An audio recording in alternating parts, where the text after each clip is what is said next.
ये last lecture जो है ना, उसमें हमारा कुछ टॉपिक रह गया था, जैसे स्टेरलाइजेशन वगैरह हो गया, नॉन नॉन परफॉर्मिंग एसेट्स क्या होता है।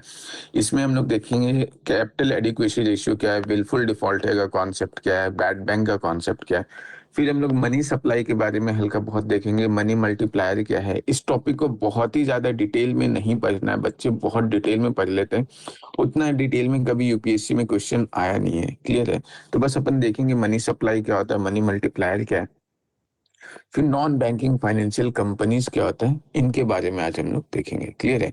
स्टार्ट करते हैं। सबसे पहले देखो स्टेरलाइजेशन से देखते हैं, स्टेरलाइजेशन होता क्या है।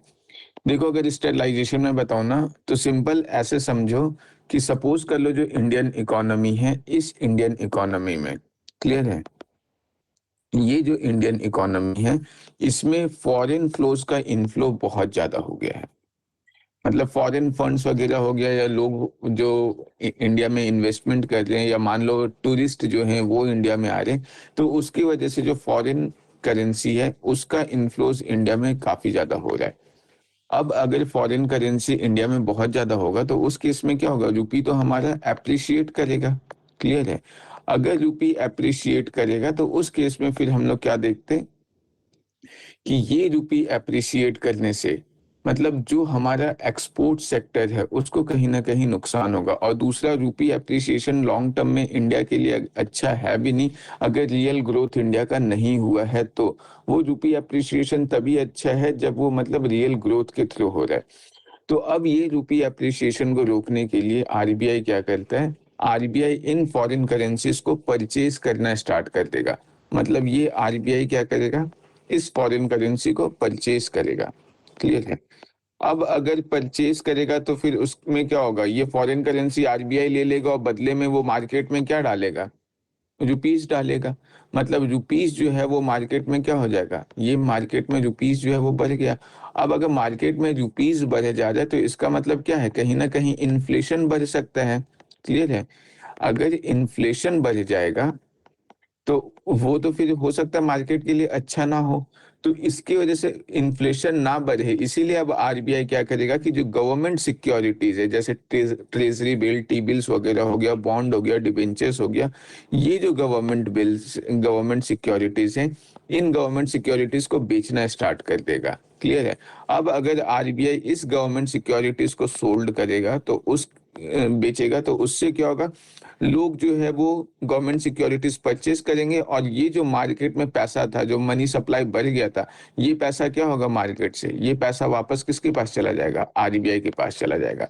इसका मतलब क्या है कि फॉरेन करेंसी जो आया था इंडियन मार्केट में बहुत ज्यादा, उसकी वजह से जो रुपी बहुत ज्यादा एप्रिशिएट होने का चांसेस था, उस चीज को बैलेंस करने के लिए क्या किया आरबीआई जो है वो पहले वो फॉरेन करेंसी को परचेज कर लेता है। अब अगर ये फॉरेन करेंसी परचेज करता है तो मार्केट में मनी सप्लाई बढ़ जाएगा, जिससे इन्फ्लेशन वगैरह हो सकता है। आरबीआई मान लो नहीं चाह रहा है कि इन्फ्लेशन अभी ज्यादा हो, उसके लग रहा है ऑलरेडी इन्फ्लेशन काफी ज्यादा है। तो उस इन्फ्लेशन को कंट्रोल करने के लिए आरबीआई क्या करेगा, गवर्नमेंट सिक्योरिटीज बेच दिया, और गवर्नमेंट सिक्योरिटीज बेचेगा तो फिर मार्केट से वापस वो पैसा क्या होगा, आरबीआई के पास चला जाएगा। ये कॉन्सेप्ट समझ में आया क्या, क्या होता है ये, इसी को हम यस लोग सर। बोलते हैं स्टेरलाइजेशन, क्लियर है।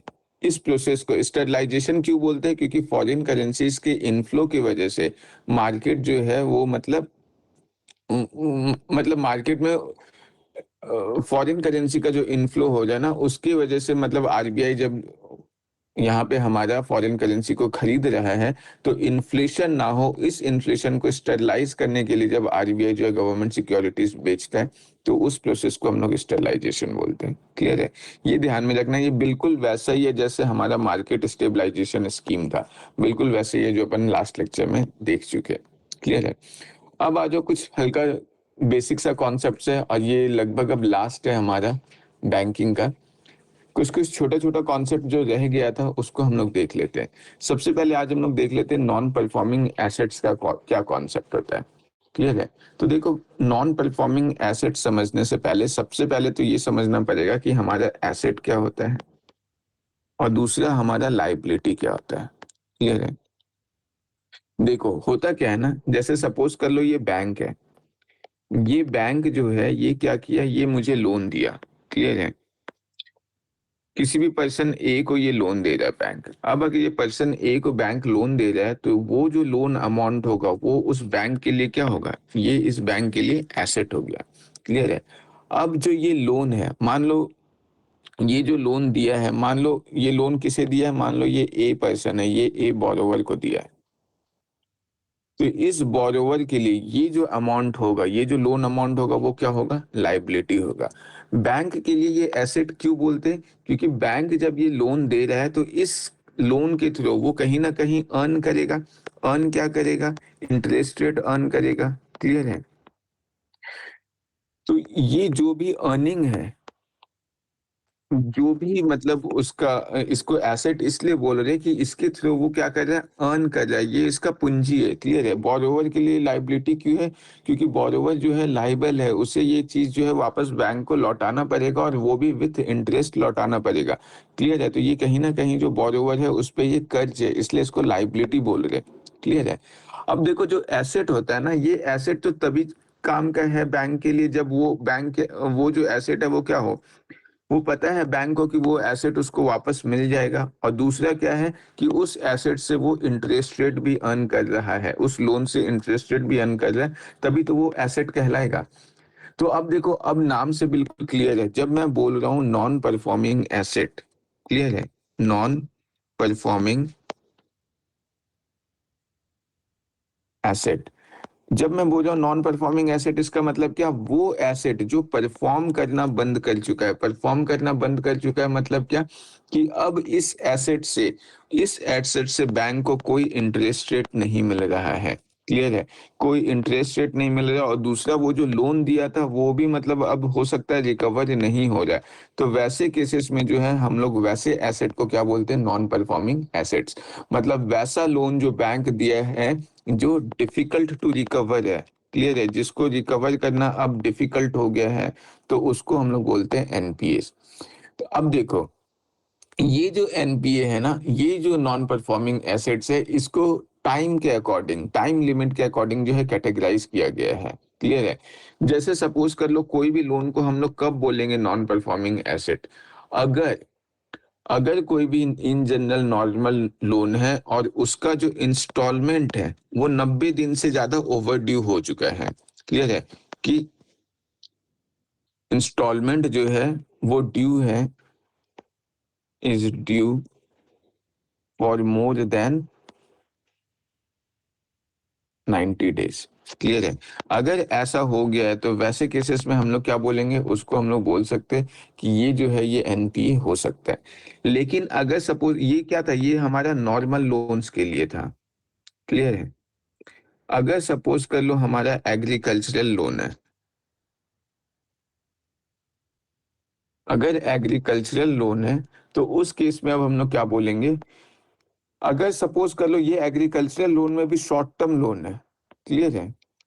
शॉर्ट टर्म लोन है और दो क्रॉप सीजन तक, मतलब दो क्रॉप सीजन से जो इंस्टॉलमेंट है वो पे नहीं किया गया है। क्लियर है। मतलब installment is not paid for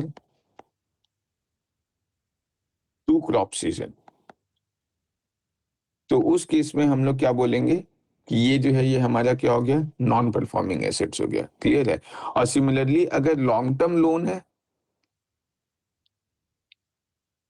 तो लॉन्ग टर्म लोन्स के केस में क्या होगा कि इंस्टॉलमेंट जो है वो अगर एक क्रॉप सीजन तक पे नहीं किया गया, मतलब एक क्रॉप सीजन मतलब जैसे सपोज कर लो पूरा जो खरीफ सीजन है वो चला गया और कोई इंस्टॉलमेंट पे नहीं हुआ है, तो वैसे केसेस में उस लॉन्ग टर्म लोन को अपन क्या बोलते हैं, नॉन परफॉर्मिंग एसेट्स बोलते हैं। क्लियर है।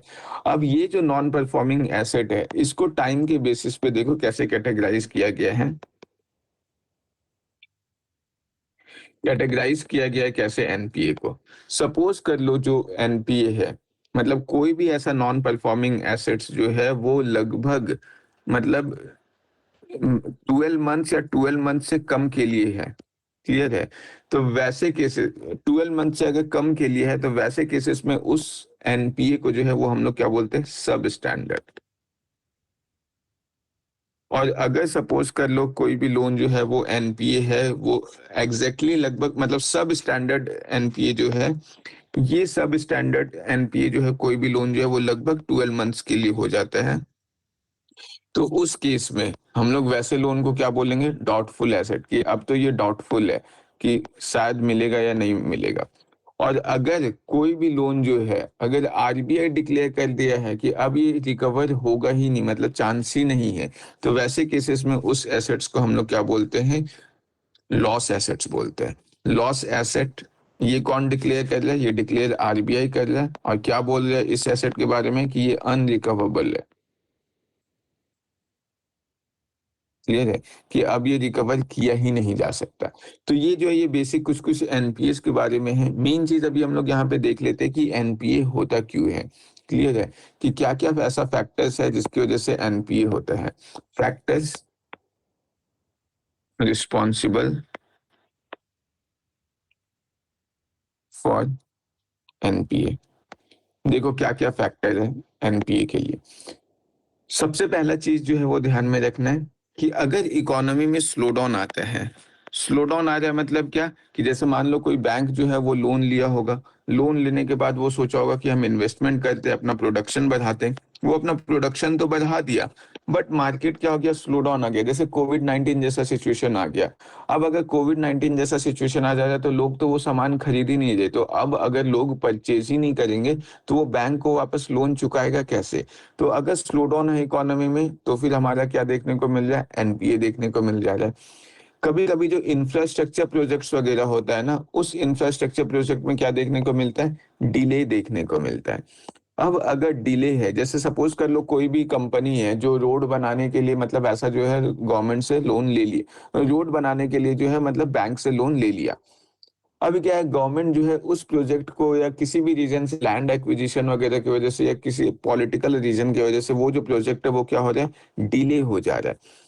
अब डिले हो जा रहा है तो अब क्या है, वो इंसान जो लोन ले चुका है वो तो मतलब ऑलरेडी पैसा लगा चुका है काफ़ी जगह, मतलब हो सकता है वो रॉ मटेरियल्स खरीद चुका होगा, बहुत सारे कॉन्ट्रैक्टर्स वगैरह को पैसा दे चुका होगा, बहुत कुछ कर चुका होगा।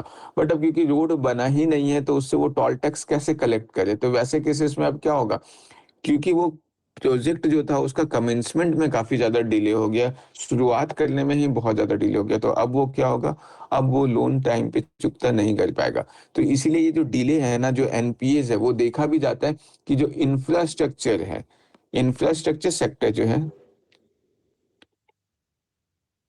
इंफ्रास्ट्रक्चर सेक्टर में जो एनपीएस है वो हमारा देखने को क्या मिलता है, कि ये एनपीएस इंफ्रास्ट्रक्चर सेक्टर में बहुत ही ज़्यादा है। क्लियर है?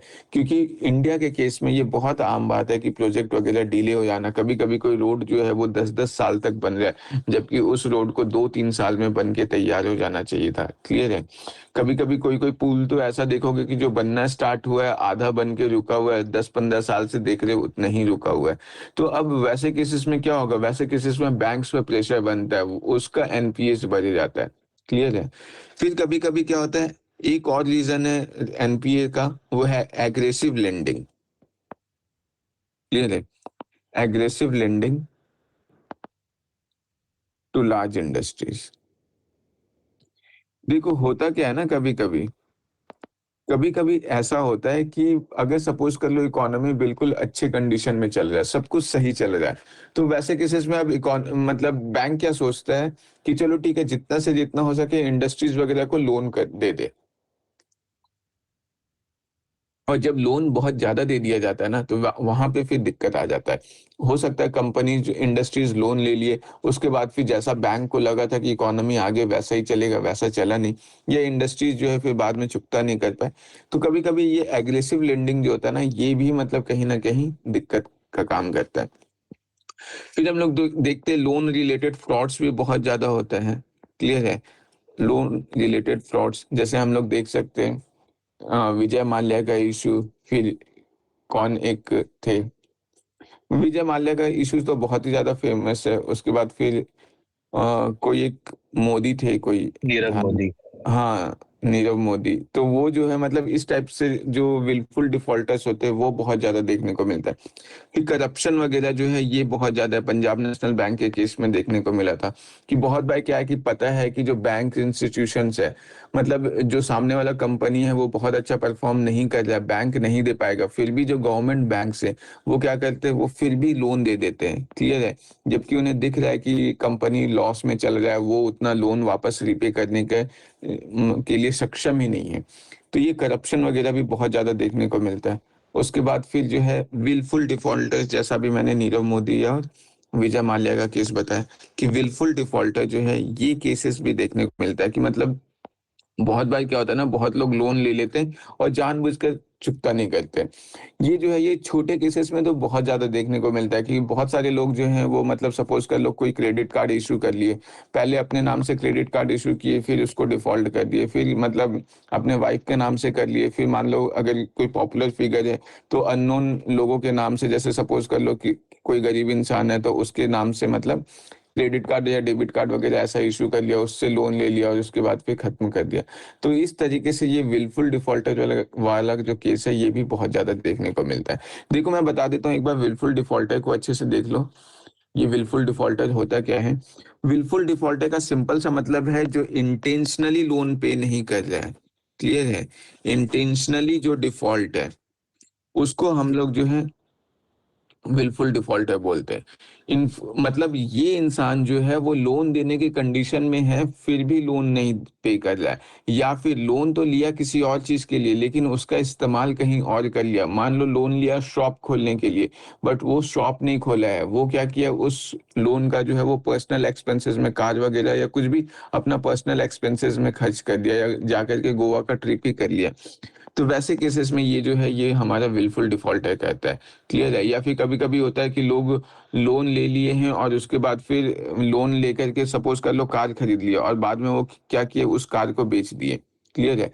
अब बैंक जो है वो लोन ही रिकवर नहीं कर पा रहा। मतलब इस टाइप का चीज़ जो है कि जिस प्रॉपर्टी के नाम से लोन लिए, या बहुत बार होता है कि सपोज़ कर लो मैंने मतलब लोन लिया और अपना घर का पेपर जो है गिरवी रखा, उसके बाद अब मैं क्या कर रहा हूँ, वो घर ही बेच दे रहा हूँ, क्लियर है? तो अब वो क्या होता है, डिस्प्यूटेड हो जाता है कि जो इंसान है जिसने खरीदा उसका कहना है मैंने तो मतलब पूरे पैसे दे करके खरीदे, क्लियर है?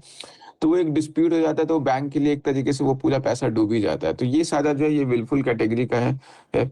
अगर सपोज़ कर लो मतलब कोई विलफुल डिफ़ॉल्टर पकड़ा जाता है कि हाँ, ये विलफुल डिफ़ॉल्टर है, तो क्या कि एक्शन लिया जाता है उसके खिलाफ। वो ये एक्शन जो है ध्यान में रखना, ये सिविल केस नहीं होता, ये क्रिमिनल केस है। अगर कोई जानबूझ के ऐसा कर रहा है तो, क्लियर है? कि लीगल एक्शन लिया जाएगा, क्रिमिनल केस भी फाइल किया जा सकता है उसके अगेंस्ट। इवन 5 साल तक उस इंसान को लोन लेने 5 इयर्स तक 5 साल तक जो है उस इंसान को लोन लेने से मना कर किया जा सकता है। बैंक जो है वो बैन कर सकता है कि अगले 5 साल तक आप कोई भी किसी भी तरीके का लोन नहीं ले सकते, क्लियर है? इवन जो कैपिटल मार्केट होता है हमारा, जो आगे चल के हम लोग देखेंगे कैपिटल मार्केट क्या होता है।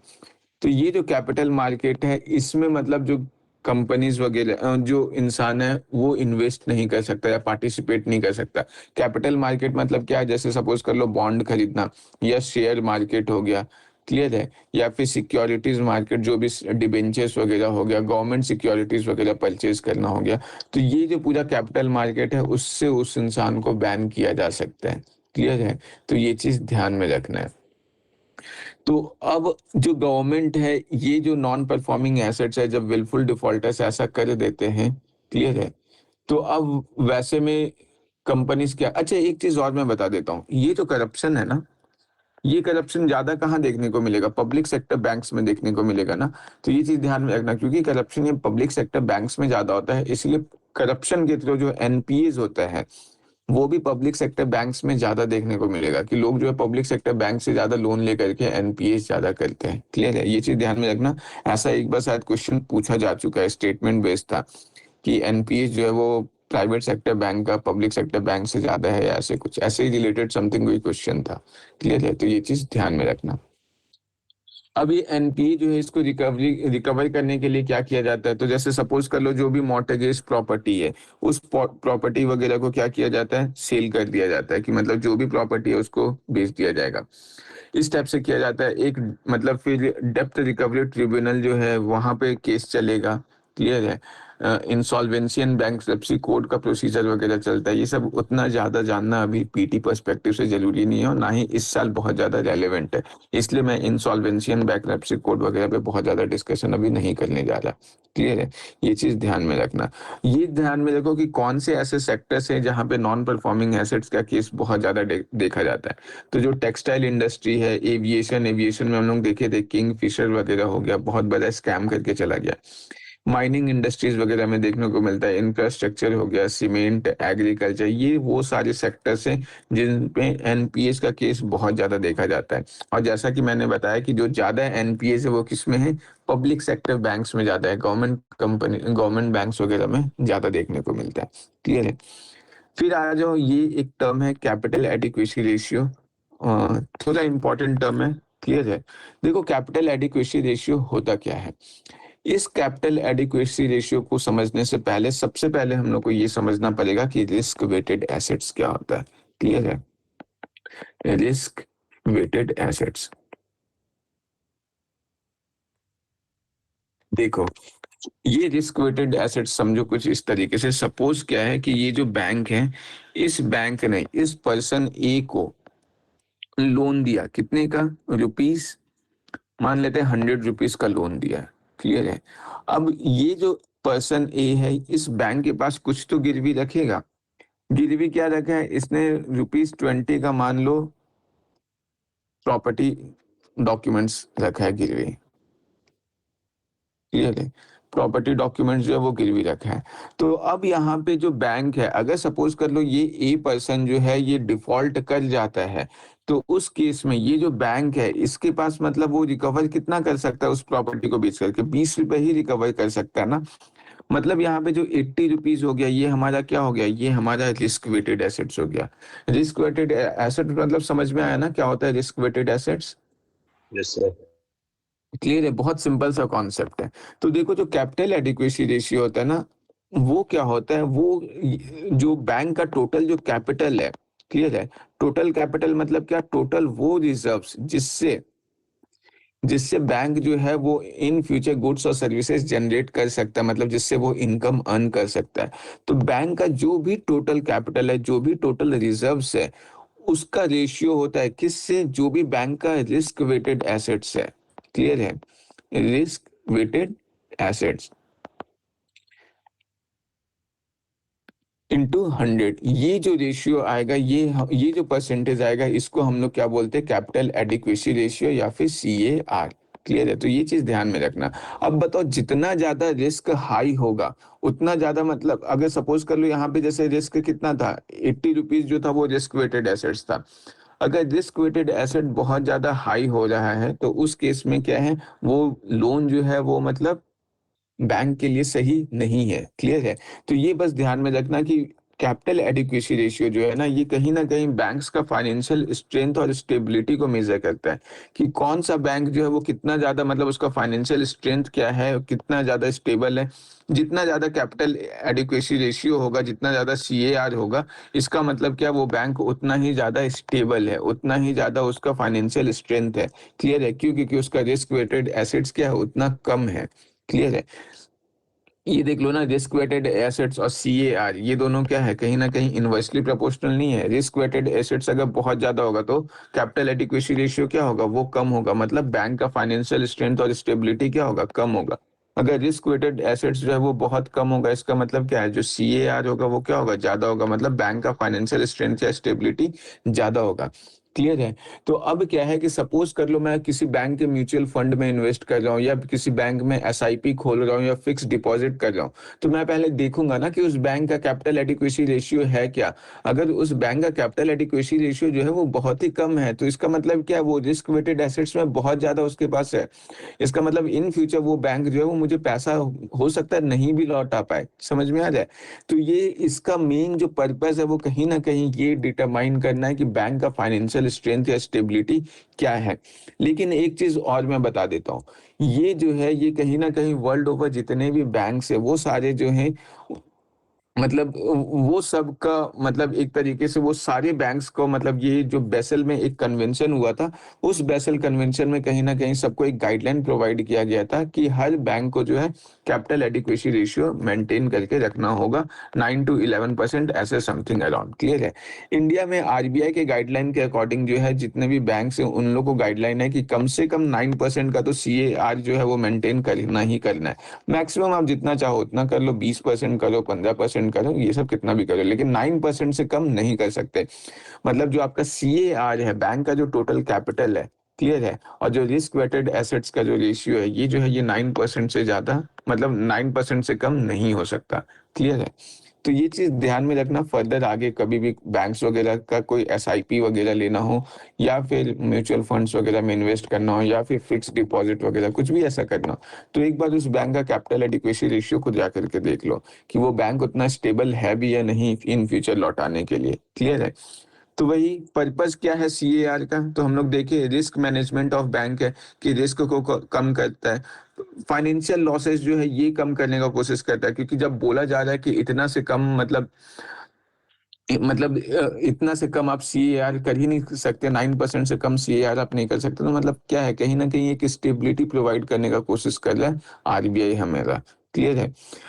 उसके बाद फिर बैंक का जो बैंकरप्सी होता है, जो बैंक कंगाल हो जाता है, दिवालिया हो घोषित हो जाता है, तो वो सब चीज़ों को अवॉइड करने के लिए, डिपॉजिटर्स का जो मनी है उसको प्रोटेक्ट करने के लिए, क्योंकि अगर सपोज कर लो किसी एक पर्टिकुलर इंसान को बैंक जो है बहुत ही मतलब 1 करोड़ का लोन था और वो पूरा का पूरा जो है मतलब कोई प्रॉपर्टी नहीं लिया, जीरो कोलेटरल के साथ 1 करोड़ का लोन उस बैंक को दे दिया। लेकिन कोई दूसरा इंसान है जो मतलब वो उस बैंक में पैसा जमा कर रहा है और ये जो ए इंसान था वो पैसा लेकर के भाग गया, तो जो इंसान जो डिपॉजिटर्स था उसका पैसा तो डूब गया ना, क्योंकि बैंक तो फिर उस डिपॉजिटर का पैसा नहीं लौटा पाएगा, क्लियर है? तो डिपॉजिटर्स का पैसा सिक्योर है उसके लिए जो है वो सीएआर है, बैंक का सिस्टम जो है स्टेबल है, ये सारा कुछ कुछ चीजें जो हमने देख लिया। तो भाई ये सीएआर है क्या? Ratio of banks capital to its risk weighted assets, clear है? ये क्या इंश्योर करता है कि बैंक के पास सफिशिएंट कैपिटल हो ताकि वो पोटेंशियल लॉसेस को एब्जॉर्ब कर सके। ये डिटरमाइन कहाँ गया गया था, तो हम लोग देख चुके हैं बेसल एग्रीमेंट जो हुआ था, बेसल नॉर्म्स, इसके अकॉर्डिंग जो है सीएआर डिसाइड किया जाता है, क्लियर है? जितना ज्यादा सीएआर होगा उतना ही स्ट्रॉन्गर जो है वो बैंक होगा। और सीएआर इंडिया में कौन डिटरमाइन करता है? ऑब्वियस सा बात है, आरबीआई डिटरमाइन करेगा, क्लियर है? तो अभी जो है हम लोग विलफुल डिफॉल्टर वगैरह का केस देख लिए, कैपिटल एडिक्वेसी रेशियो देख लिए। अब एक चीज और ध्यान में रख लो यहाँ पे कि बैड बैंक क्या होता है, क्लियर है? बैड बैंक, देखो ये जो बैंक है ना, नॉर्मली क्या होता है मतलब बैड बैंक इसका नाम ही इसलिए रखा गया है कि नॉर्मली क्या होता है कि आप जाओ बैंक से पैसे ले लो उसके बाद फरार हो जाओ, बैंक बहुत ज्यादा कुछ कर नहीं पाता है, क्लियर है? बैड बैंक जो है वो क्या करेगा, ये एक तरीके से क्या है, जैसे सपोज कर लो ये बैंक ए है, क्लियर है? इस बैंक ने किसी पर्सन मतलब मान लो विजय माल्या जो है इसको पैसा दिया, विजय माल्या पैसा लेकर के चला गया। तो अब ये बैंक का काम तो वसूली करना नहीं है, बैंक का काम क्या है, लोन देना, और फिर वो लोन मतलब जो है लोगों को लोन देता है, लोग डिपॉजिट करते हैं, मतलब ये तो वसूली करने वाला बैंक का काम नहीं है ना, इन चीजों में तो वो इन्वॉल्व नहीं होता है। तो अब ये जो विजय माल्या पैसे लेकर के भाग गया, इसका अब विजय माल्या का प्रॉपर्टी से जो लोन रिकवर करना है वो कौन करेगा? अब ये बीच में यहाँ से आ जाएगा एक बैड बैंक। ये जो बैड बैंक है वो क्या बोलेगा कि एक काम करो, मैं जो है वो विजय माल्या से प्रॉपर्टी रिकवर करके आपको वापस लौटा दूंगा, बदले में आप कुछ सर्टेन परसेंटेज मुझे दे देना, क्लियर है? मतलब ये जो बैंक का जो काम है, जो बैंक के लिए तो ये पूरा पैसा डूब चुका था, अब ये बैड बैंक क्या करेगा, ये बैड बैंक जो है उस बैंक से वो पैसा को रिकवर करेगा, सॉरी उस विजय माल्या का प्रॉपर्टी से उस पैसा को रिकवर करेगा, उस एसेट्स का नीलामी लगाना हो गया है जो कुछ भी फर्दर आगे करेगा, और उससे वो पैसा किसको दे देगा, ये बैंक को दे देगा। तो ये जो है ये बैड बैंक का काम करता है, मतलब बैड बैंक जो है एक तरीके से अगर हम लोग बोले तो ये जो एसेट रिकंस मतलब जो है मतलब रिकवर करने का काम करता है, क्लियर है? जैसे एक फेमस एग्जांपल मैं दे देता हूँ फेमस बैड बैंक का, NARCL, क्लियर है? इससे ध्यान में रखना, ये फेमस बैड बैंक है इंडिया का, national asset reconstruction company limited. Clear है? ये जो हो गया ये हमारा क्या है, ये एक मतलब फेमस बैड बैंक है। ये ध्यान में रखना, ये जो बैड बैंक का कॉन्सेप्ट है ना, ये पहली बार 2017 में जो है इकोनॉमिक सर्वे जो है इसमें इंट्रोड्यूस किया गया था कि इंडिया में जो है ये एक मतलब बैड बैंक होना चाहिए। क्लियर है? और कुछ ऐसा नहीं है। ये बैड बैंक का बेनिफिट क्या होता है? बैड बैंक की वजह से क्या होता है कि मतलब अब बैंक जो है वो थोड़ा ज़्यादा सुरक्षित फ़ील करते हैं, क्योंकि वो थोड़ा ज़्यादा एश्योर्ड होते हैं कि मतलब हमारा पैसा अगर डूब भी गया तो कोई तीसरा इंसान है, थर्ड पार्टी है जो पैसा रिकवर करके हमें लौटा सकता है। दूसरा बैड बैंक का और क्या ख़ासियत होता है कि डिपॉज़िटर्स जो हैं वो भी बैंक्स में पैसा डिपॉज़िट करने में थोड़ा सिक्योर फ़ील करते हैं। क्लियर है? उन्हें भी लगता है कि हमारा जो पैसा है वो लॉस नहीं होगा। क्लियर है? वो रिकवर हो जाएगा। तो ये चीज़ ध्यान में रखना, ये सिंपल बेसिक सा पॉइंट्स है ये सारा, क्लियर है? अब हम लोग नेक्स्ट टॉपिक पर आते हैं जो है मनी सप्लाई, कि ये मनी सप्लाई है क्या? क्लियर है? देखो जब हम लोग बोलते हैं ना, अभी तक हम लोग क्या देख रहे थे कि अगर सपोज़ कर लो आरबीआई जो है वो रेपो रेट, ये जो रेपो रेट है, इस रेपो रेट को इंक्रीज़ कर देता है। इसका मतलब क्या था कि बैंक्स वगैरह जो भी शॉर्ट टर्म लोन्स ले रहे हैं, किससे? आरबीआई से, वो क्या होगा? वो उस पे महँगा इंटरेस्ट रेट पड़ेगा। इसका मतलब क्योंकि बैंक को लोन्स महँगा मिल रहा है, तो बैंक जो है वो क्या करेंगे? अपना इंटरेस्ट रेट बढ़ा देंगे। मतलब वो जो है वो फर्दर लोगों को लोन भी महँगा देंगे। अब लोगों को अगर लोन महँगा दे रहे हैं, तो उस केस में क्या है कि लोग लोन कम लेंगे, और दूसरा क्या है, इंटरेस्ट रेट अगर बढ़ा रहा है, इसका मतलब सेविंग का भी इंटरेस्ट रेट बढ़ा रहा है। मतलब लोग जो है वो बैंक में पैसा ज़्यादा डिपॉज़िट करेंगे, क्योंकि आरबीआई मतलब बैंक को जो है वो आरबीआई से लोन लेना क्यों पड़ा? उसके डिपॉज़िट्स अकाउंट में कम पैसा होगा, तो वो इंटरेस्ट रेट बढ़ा दिया। क्यों? ताकि पब्लिक ही पैसा डिपॉज़िट कर दे, तो उसको आरबीआई से इतना महँगा इंटरेस्ट रेट पे मतलब लोन ना लेना पड़े। क्लियर है? तो अब क्या होगा, जो लोग हैं वो अपना पैसा बैंक के पास जाकर के डिपॉजिट कर दे रहे हो, और बदले में लोन भी ज़्यादा अब नहीं ले रहे, कम ले रहे, क्योंकि लोन का इंटरेस्ट रेट महँगा है। तो मार्केट में मनी सप्लाई जो है वो हमारा क्या देखने को मिल रहा है कि मनी सप्लाई जो है वो घट गया है। तो ये जो बार-बार हम लोग मनी सप्लाई का बात करते हैं कि ये मनी सप्लाई घट जा रहा है या मनी सप्लाई बढ़ जा रहा है, या मनी सप्लाई जब घट रहा है तो इन्फ्लेशन कम हो जा रहा है, मनी सप्लाई जब बढ़ रहा है तो इन्फ्लेशन ज़्यादा हो जा रहा है। तो ये मनी सप्लाई आखिर है क्या? इसको बस शॉर्ट में देख लेते हैं। देखो यहाँ पे कॉन्सेप्ट बस ध्यान में रखना ताकि एमसीक्यू सॉल्व करने में गलती ना हो। ये जो मनी सप्लाई है ना, वो टोटल अमाउंट ऑफ मनी है जो पब्लिक के पास अवेलेबल है। ये ध्यान में रखना किसी भी पर्टिकुलर पॉइंट ऑफ टाइम पे। मतलब जो मनी पब्लिक के पास अवेलेबल है उसको हम लोग मनी सप्लाई बोलते हैं। ध्यान में रखना यहाँ पब्लिक में गवर्नमेंट इंक्लूड नहीं है। रिजर्व बैंक ऑफ इंडिया या जो भी कमर्शियल बैंक्स है ये सारे पब्लिक के डेफिनेशन में नहीं आते। क्लियर है? पब्लिक के डेफिनेशन में क्या आएंगे? हाउस होल्ड्स आएंगे, फर्म्स या कंपनीज जो भी हैं, लोकल अथॉरिटीज जो है, ये पब्लिक के डेफिनेशन में आएंगे। मतलब जब भी हम लोग मनी सप्लाई का बात करें, इसका मतलब क्या? वो पैसा जो हाउस होल्ड्स के पास है, जो फर्म्स के पास है, जो लोकल अथॉरिटीज के पास है, ना कि जो वो पैसा जो गवर्नमेंट्स के पास है या रिजर्व बैंक ऑफ इंडिया या कमर्शियल बैंक्स के पास है, वो मनी सप्लाई में नहीं आता है। क्लियर है? तो ये चीज ध्यान में रखना। मनी सप्लाई का क्या-क्या फॉर्म होता है? तो देखो मनी सप्लाई बहुत तरीके का हो सकता है। जो भी करेंसी है लोगों के हाथ में वो भी मनी सप्लाई है। जो भी डिमांड डिपॉजिट्स है, डिमांड डिपॉजिट्स मतलब क्या? वो पैसा जो बैंक में डिपॉजिट मैंने किया है और मेरा जब मन करेगा, जब मैं डिमांड करूँगा तो बैंक को वो पैसा मुझे लौटाना होगा। मतलब एक तरीके से जो भी सेविंग अकाउंट में जो मेरा पैसा है, वो सेविंग अकाउंट का पैसा भी क्या आएगा? वो भी मनी सप्लाई में इंक्लूडेड है। करेंसी मनी सप्लाई में इंक्लूडेड है। टाइम डिपॉजिट्स जो है वो भी मनी सप्लाई में इंक्लूडेड है। टाइम डिपॉजिट्स का मतलब क्या? एक तरीके से फिक्स्ड डिपॉजिट, कि मैंने 2 साल तक अपना पैसा जो है बैंक में जमा कर रखा है, तो वो भी टाइम डिपॉजिट जो है वो भी मनी सप्लाई में इंक्लूड होता है। फिर पोस्ट ऑफिस सेविंग बैंक्स में मतलब मैंने जो डिपॉजिट कर रखा है वो भी इंक्लूड होगा।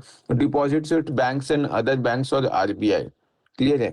कि जो भी डिपॉजिट्स ये जो हाउसहोल्ड्स है, फर्म्स है, ये कोई भी अन्य दूसरे बैंक्स वगैरह में जो करते हैं, वो सारा भी जो है वो हमारा किस में आएगा? मनी सप्लाई में आएगा। क्लियर है? तो ये चीज़ ध्यान में रखना। अब आ जाओ मनी सप्लाई को मेज़र करने का कुछ-कुछ तरीका देख लो। देखो ये वाला टॉपिक जो है ना, ये बहुत ज़्यादा इम्पोर्टेंट है नहीं, मैं पहले ही बता दे रहा हूँ, क्योंकि ये अक्सर टीचर्स पढ़ाते तो इसलिए मतलब मैं बता दे रहा हूँ, बट मैं बता रहा हूँ इससे अभी तक एक भी क्वेश्चन नहीं आया है ये वाले टॉपिक से। Not a single question have been asked from this topic. कि कभी नहीं पूछा गया है कि M1 क्या होता है, M2 क्या होता है, M3 क्या होता है, M4, ये सब कभी नहीं पूछा गया है। बस एक बार बता दे रहा हूँ, ध्यान से सुन लो और कुछ ज़्यादा मेहनत करने का ज़रूरत नहीं है। इतना कोई फ़ॉर्मूला ध्यान में रखने का ज़रूरत नहीं है कि M1 क्या होता है, M2 क्या होता है, M3 क्या होता है। क्लियर है? एक बार एग्ज़ाम से पहले बस पढ़ लेना। पता नहीं सारे टीचर्स पढ़ाते क्यों हैं, बट मैं बस बता दे रहा हूँ। देखो, 1 मिनट।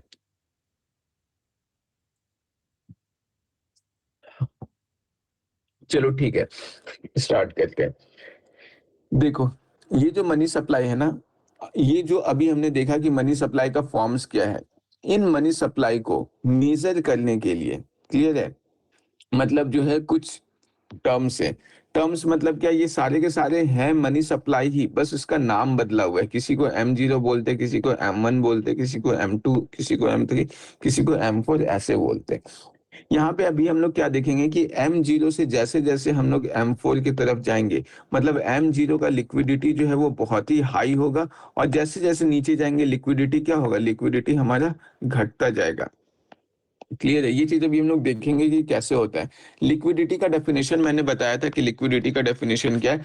मतलब सपोज़ कर लो एक तरफ मेरे पास गोल्ड कॉइन है और दूसरी तरफ जो है मेरे पास क्या है? मान लो दूसरी तरफ मेरे पास बॉन्ड है। क्लियर है? बॉन्ड पेपर है।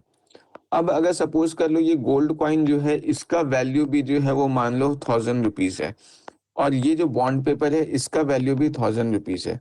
लेकिन अब क्या है, अगर मुझे अर्जेंट पैसे का ज़रूरत है तो ये गोल्ड कॉइन को तो मैं किसी भी मतलब ज्वेलरी के शॉप में जाऊँगा, वहाँ जाकर के बेच करके ये ₹1000 निकाल सकता हूँ।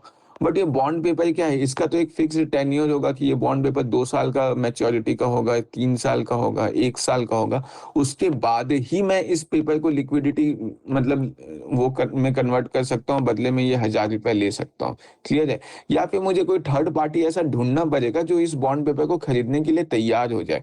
हो सकता है वो खरीदे, ना खरीदे, या मतलब यहाँ पे जो लिक्विडिटी है वो गोल्ड कॉइन के कंपेयर में क्या है, काफ़ी कम है। लिक्विडिटी मतलब क्या कि जो भी आपके पास एसेट है उसको आप पैसे में कितना जल्दी कन्वर्ट कर सकते हैं। जैसे अगर सपोज़ कर लो लैंड है मेरे पास, तो ये जो लैंड है ये इसका लिक्विडिटी क्या है और भी ज़्यादा कम है, क्योंकि इसमें तो बहुत लंबा प्रोसेस लगेगा। कैसे मैं मतलब जाऊँगा, अगर मुझे ज़मीन बेचना है तो उसके बाद मतलब पहले एप्लीकेशन देना होता है, फिर कोर्ट में जाना होता है, वहाँ एफिडेविट वगैरह देना पड़ता है, बहुत लंबा रजिस्ट्रेशन प्रोसेस होता है।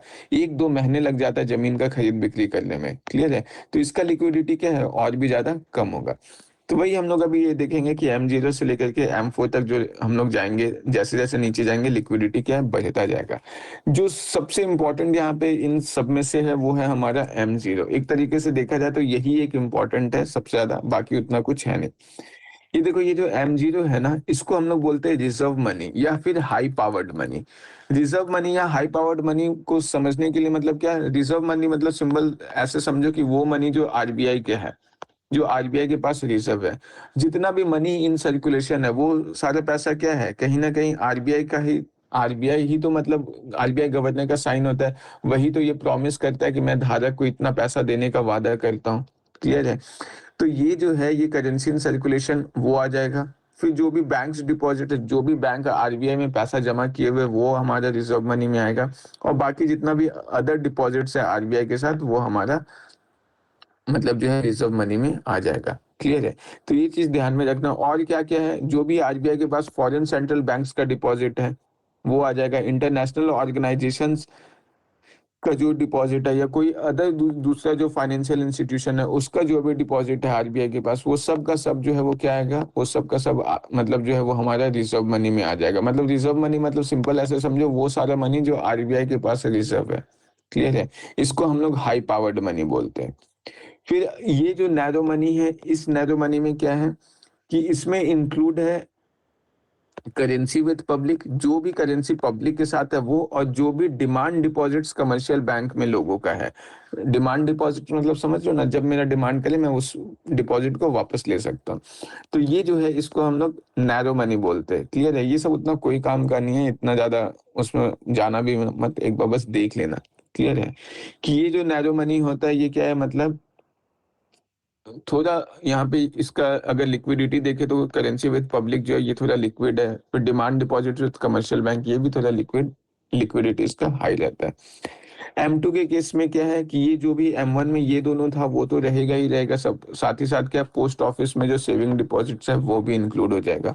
M3 के केस में क्या है कि ये M1 में जो था वो तो रहेगा ही, साथ ही साथ टाइम डिपॉजिट्स विद बैंक जो है वो इंक्लूड हो जाएगा। टाइम डिपॉजिट्स मतलब क्या, एफडी वगैरह, फिक्स्ड डिपॉजिट्स वगैरह।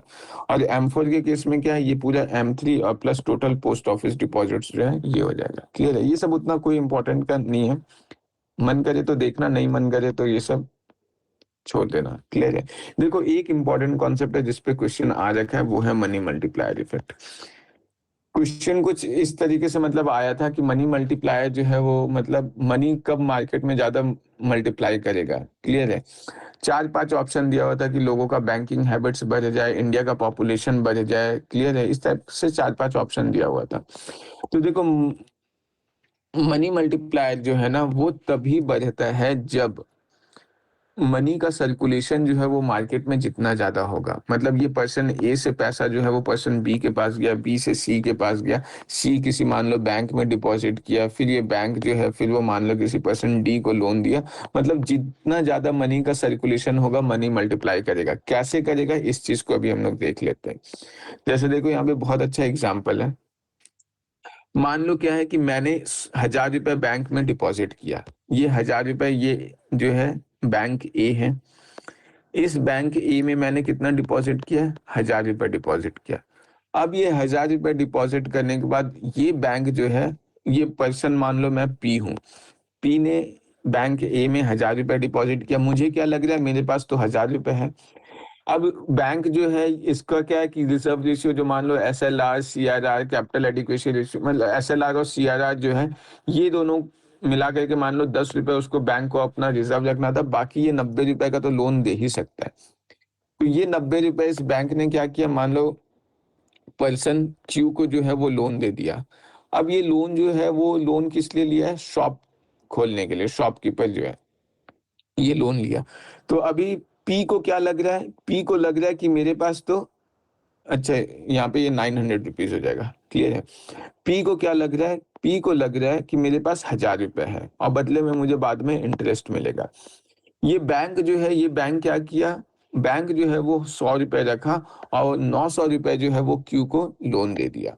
ये क्यू जो है वो क्या किया, ये जो है मान लो किसी सप्लायर को, मतलब शॉप की शॉप खोलना है तो सप्लायर को जो है ये 900 रुपए दे दिया। ये 900 रुपए का सप्लाई क्या किया, मान लो 500 रुपए खर्च किया और बाकी 500 रुपए वो क्या किया, बैंक में डिपॉजिट कर दिया एज अ सेविंग। क्लियर है। फिर इस सेविंग का जो बैंक में डिपॉजिट किया, बैंक फिर उसको क्या किया आगे, फिर ऐसे कुछ खर्च किया, कुछ लोन दिया ऐसे।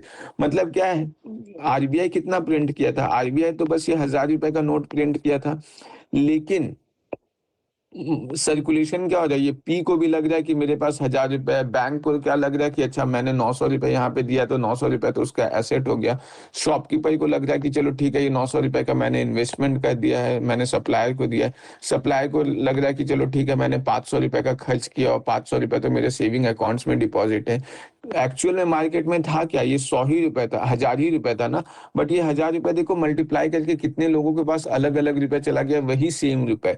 मतलब जितना ज्यादा मनी का सर फ्लो बढ़ेगा उतना ज्यादा क्या होता है, मनी मल्टीप्लाई करना स्टार्ट करता है किसी भी इकोनॉमी में। क्लियर है। तो इसीलिए भी कहा जाता है कि सेविंग जो है वो बहुत अच्छा आइडिया नहीं है अगर इकोनॉमिक ग्रोथ होना है तो। मतलब सेविंग बहुत ज्यादा करना सही नहीं है। अगर सेविंग करना है तो वो कहाँ करना है, बैंक में करने। मतलब पर्सनल जो घर में सेविंग करते हैं वो इकोनॉमिक ग्रोथ के लिए भी नुकसानदेह साबित होता है। क्लियर है। तो यही एक तरीके से मनी मल्टीप्लायर का कॉन्सेप्ट है। सिंपल बस मनी मल्टीप्लायर इतना ही समझना है। ये जो इतना डिटेल में मतलब ये जो फॉर्मूला वगैरह अपन पढ़ते हैं ये सब कोई काम का नहीं है। कभी ये सबसे क्वेश्चन नहीं पूछा गया है कि money multiplier is inversely proportional to reserve ratio या money multiplier equal to broad money upon reserve money. ये सब कोई काम का नहीं है, सब पढ़ने का कोई जरूरत ही नहीं है। क्लियर है। तो ये चीज जो है ये चीज ध्यान में रखना। ये कोई डाउट है क्या यहाँ तक? No sir. चलो ठीक है। अब अपन जो है नॉन बैंकिंग फाइनेंशियल कंपनीज को देख लेते हैं। क्लियर है। देखो ये छोटा सा टॉपिक है, कोई बहुत ज्यादा कुछ है नहीं, बता देता हूँ। देखो जो बैंक्स हैं, बैंक्स का हम लोग क्या देखे थे, बैंक्स के बारे में देखे थे कि ये जो है ये हमारा क्या है, ये काइंड ऑफ फाइनेंशियल इंस्टीट्यूशन है।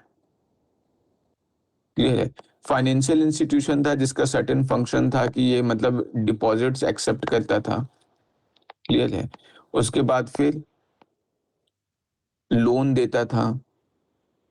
उसके बाद फिर क्या करता था, मतलब विड्रॉवल फैसिलिटी देता था कि जब भी आपको पैसा विड्रॉ करना है तब आप पैसा विड्रॉ कर सकते हैं। क्लियर है? तो ये सारा फैसिलिटीज देता था। अब क्या है, एक मान लो एक ऐसा फाइनेंशियल इंस्टीट्यूशन का हम लोग एग्जांपल ले लेते हैं कि ये जो फाइनेंशियल इंस्टीट्यूशन है, इस फाइनेंशियल इंस्टीट्यूशन में क्या है कि ये फाइनेंशियल इंस्टीट्यूशन में हम लोग पैसा तो डिपॉजिट कर सकते हैं, बट जब मन करे तब विड्रॉ नहीं कर सकते। मतलब डिमांड डिपॉजिट जो है, ये डिमांड डिपॉजिट का फैसिलिटी जो है ये यहाँ पे अवेलेबल नहीं है। क्लियर है? मतलब ये एक तरीके से फाइनेंशियल इंस्टीट्यूशंस तो है, बट ये बैंक का काम नहीं कर रहे हैं। क्लियर है? वैसे इंस्टीट्यूशंस को मतलब यहाँ पे देखो नाम से ही पता चल रहा है कि फाइनेंशियल इंस्टीट्यूशन है, बट कैसा है, नॉन बैंकिंग, मतलब वैसा फाइनेंशियल इंस्टीट्यूशन जो बैंक का काम नहीं कर रहा। मतलब मैं जो पैसा दे रहा हूँ इस फाइनेंशियल इंस्टीट्यूशन को, वो वैसा बैंक जैसा नहीं है कि मैं इसे पैसा दूंगा बदले में ये मुझे इंटरेस्ट रेट पे कुछ लौटाएगा। ये ऐसा है कि मैं इस फाइनेंशियल इंस्टीट्यूशन को पैसे दूंगा, ये फाइनेंशियल इंस्टीट्यूशन इस पैसे का कहीं ना कहीं इन्वेस्टमेंट करेगा, और इस इन्वेस्टमेंट से जो वो अर्न करेगा बदले में फिर मुझे वो बाद में लौटाएगा। क्लियर है? मतलब यहाँ पे डिमांड डिपॉजिट का ऐसा कोई फैसिलिटी अवेलेबल नहीं है। उसको हम लोग क्या बोलते हैं, financial non banking financial institution बोलते हैं। जैसे फेमस एग्जांपल ले लो इंश्योरेंस कंपनी का, कि मान लो मैं क्या कर रहा हूँ, मैं एलआईसी में अपना पैसा जमा कर रहा हूँ एज अ इंश्योरेंस। मैंने एलआईसी में मान लो हेल्थ इंश्योरेंस लिया है। अब जब मैं एलआईसी में हेल्थ इंश्योरेंस ले रहा हूँ तो एलआईसी से अब मैं बोल नहीं सकता कि अच्छा चलो ठीक है, मैंने पिछले मंथ तुम्हें 30,000 रुपए दिया था, अब मुझे वो 30,000 रुपए दे दो। डिमांड डिपॉजिट्स वगैरह कुछ भी अवेलेबल नहीं है। अब ये क्या होगा, इन फ्यूचर अगर मुझे हेल्थ में कोई इमरजेंसी आता है तो वहां पे ये फाइनेंशियल इंस्टीट्यूशन जो है वो मुझे पैसे देगा। क्लियर है? वहां पे वो मुझे हेल्प करेगा। मतलब यहाँ पे डिमांड डिपॉजिट जैसा कुछ भी अवेलेबल नहीं था। क्लियर है? या फिर ऐसा सपोज कर लो कि कोई म्यूचुअल फंड का कंपनी है, ये म्यूचुअल फंड का कोई कंपनी है। अब क्या है कि मैंने इस म्यूचुअल फंड में पैसे लगाए। क्लियर है? अब ये जो कंपनी है वो क्या करेगा, इस म्यूचुअल फंड का पैसा को अलग अलग, मतलब मार्केट का शेयर्स, ये जो शेयर्स है अलग अलग कंपनी का, इन शेयर्स में जो है इन्वेस्ट करेगा और उससे फिर पैसे अर्न करेगा। हो सकता है अगर मान लो लॉस हो गया म्यूचुअल फंड को तो मुझे कोई पैसा नहीं मिलेगा, पैसा खत्म हो गया। अगर लॉस नहीं हुआ, प्रॉफिट में चला, तो मैं पैसे विड्रॉ कर सकता हूँ, फिर फर्दर आगे इन्वेस्ट कर सकता हूँ। क्लियर है? तो मतलब ये जो है एक तरीके से ऐसा फाइनेंशियल इंस्टीट्यूशन है जो डिपॉजिटर से पैसे लेता तो है, बट कोई गारंटी नहीं करता है कि आपका डिपॉजिट्स जो है वो इंश्योर्ड है। क्लियर है? ये चीज बिल्कुल ध्यान में रखना कि deposits are not insured. Clear है? ये बहुत इंपॉर्टेंट पॉइंट है कि डिपॉजिट्स यहाँ पे आपका इंश्योर्ड नहीं है। क्लियर है? और ना ही डिमांड डिपॉजिट का फैसिलिटी अवेलेबल है, ना ही करेंट अकाउंट, सेविंग अकाउंट, ये सब कुछ अवेलेबल नहीं है।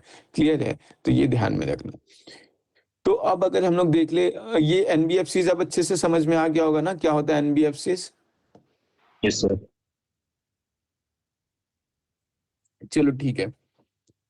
तो देखो अब अगर मैं आगे बता दूं तो ये एनबीएफसी जो है इनका फंक्शन क्या होता है। जैसा कि मैंने बताया कि एनबीएफसी जो है ये क्या कर रहे हैं, इनके इनको जो भी मैं डिपॉजिट कर रहा हूँ, जो भी पैसे दे रहा हूँ, उस पैसे का ये क्या कर रहे हैं, कहीं ना कहीं इन्वेस्टमेंट कर रहे हैं।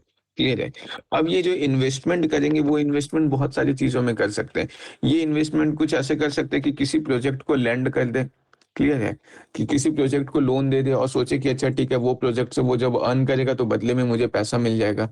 या कहीं भी इन्वेस्ट कर सकते हैं। जैसे इन्वेस्टमेंट कहाँ कर सकते हैं, मान लो शेयर्स में कर लिए, बॉन्ड्स में कर लिए, डिबेंचर्स में कर लिए। क्लियर है? ये सब में कर लिए, या फिर और भी कोई सिक्योरिटीज वगैरह में कर लिए, इंश्योरेंस वगैरह में कर लिए। मतलब ये सब जो है ये सब चीजों में इन्वेस्ट कर लिए। ये ध्यान में रखना, जो भी एनबीएफसी है वो कुछ चीजों में इन्वेस्टमेंट नहीं कर सकता। इन्वेस्टमेंट किस चीज में नहीं कर सकता? ऐसा नहीं कि वो जो है वो इंफ्रास्ट्रक्चर जो है सॉरी, इंफ्रास्ट्रक्चर बोल रहे हैं। ऐसा नहीं कि वो जो इन्वेस्टमेंट कंपनीज वगैरह जो है ये एग्रीकल्चरल एक्टिविटीज वगैरह करना स्टार्ट कर दे, कि सोचे हम खेती करें और उससे फिर आगे कमा करके दे। या फिर ऐसा नहीं कि वो जो है वो मतलब इंडस्ट्रीज अपना खुद का खोल दे। मतलब इंडस्ट्रीज खुद का खोल दे, मतलब कोई ऐसा फैक्ट्री वगैरह खोल दे और उससे सोचे कि हम एक बिजनेस सेटअप कर ले। ये सब financial non banking financial institution के डेफिनेशन में नहीं आता है।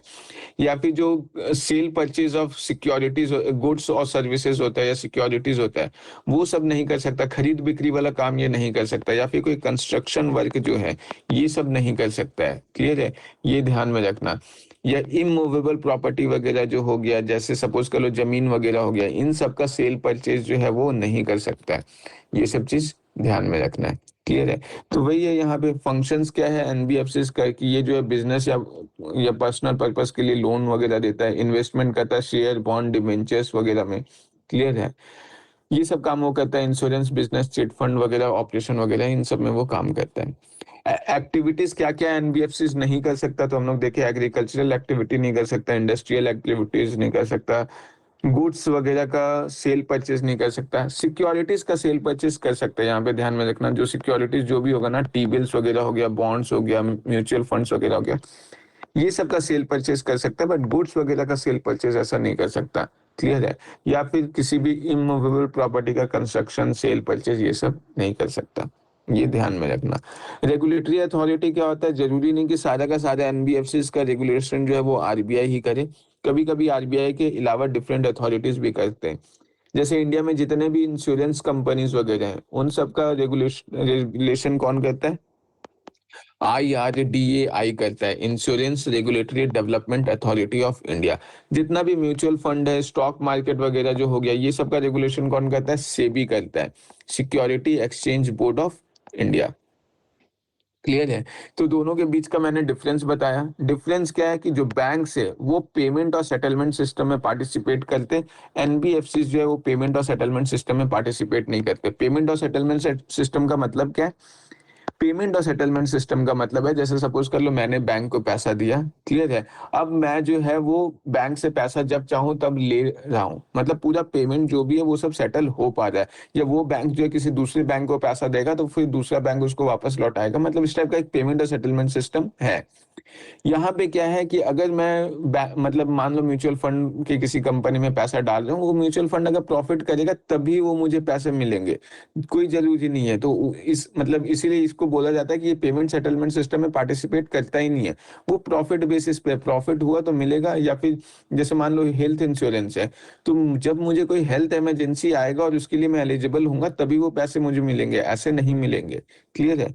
तो वही है कि पेमेंट सेटलमेंट सिस्टम में पार्टिसिपेट नहीं करता। जैसे बैंक्स वगैरह चेक इशू करते हैं, डिमांड ड्राफ्ट इशू करते हैं, एनबीएफसी वगैरह जो है ये check issue, demand draft, DD वगैरह कुछ भी इशू नहीं करता है। क्लियर है। फिर एक बहुत इंपॉर्टेंट पॉइंट है जो ध्यान में रखो, कि जो भी बैंक्स वगैरह है ना, इन लोग को जैसे सीआरआर एसएलआर मेंटेन करना मैंडेटरी होता है, एनबीएफसी को कोई भी मैंडेशन नहीं होता है कि वो सीआरआर एसएलआर ये सब मेंटेन करे। क्लियर है। बैंक को मतलब फॉर्म करने के लिए बैंक का लाइसेंस का जरूरत होता है, एनबीएफसी वगैरह को कोई ऐसा मतलब बैंकिंग लाइसेंस का जरूरत नहीं होता है। क्लियर है। तो ये चीज ध्यान में रखना। एनबीएफसी जो है वो बहुत तरह का हो सकता है, मतलब जैसे सपोज कर लो वेंचर कैपिटल फंड्स वाला हो सकता है। वेंचर कैपिटल फंड्स मतलब क्या? जैसे सपोज कर लो वैसा कंपनी जिसको कुछ पोटेंशियल लग रहा है किसी मतलब नए कंपनीज वगैरह में, या मतलब कोई कंपनी है जो उसके पास कुछ पैसा तो है, बट कुछ पैसा अगर और कोई सपोर्ट कर दे तो वो कंपनी काफी ग्रो कर सकता है। तो वैसे जगह पे एनबीएफसी वगैरह जो है वो जाकर के इन्वेस्टमेंट कर सकते हैं। इंश्योरेंस कंपनी हो गया, स्टॉक ब्रोकिंग कंपनी जो शेयर मार्केट्स वगैरह हो गया, ये सारा कुछ कुछ एग्जाम्पल है। फेमस एग्जाम्पल एनबीएफसी का क्या है? जैसे बजाज फिन रिजर्व, ये देखते होगे कि ये एक टाइप का एनबीएफसी है। रिलायंस कैपिटल हो गया, ये मुथूट फाइनेंस हो गया, श्रीराम ट्रांसपोर्ट फाइनेंस हो गया, ये सब जो है ये हमारा क्या है, ये सब हमारा फेमस एनबीएफसी वगैरह है। क्लियर है। तो बस ये लेक्चर यहीं तक था। ये जो है ये मतलब हम लोग का बैंकिंग जो है वो अब खत्म हो चुका है। क्लियर है। अब जो है वो हम लोग नेक्स्ट टॉपिक स्टार्ट करेंगे, देखते हैं क्या स्टार्ट करेंगे। हो सकता है मैं सोच रहा हूँ बजट स्टार्ट कर दूं, क्योंकि वो थोड़ा इंपॉर्टेंट है। या तो बजट करूंगा या फाइनेंशियल मार्केट करूंगा, इन दोनों में से कोई एक करने का सोच रहा हूँ। क्लियर है। जो भी होगा मैं बता दूंगा। चलो ठीक है, लेक्चर यहाँ पे पॉज कर लो। सर एनबीएफसी से क्या क्वेश्चन आता है?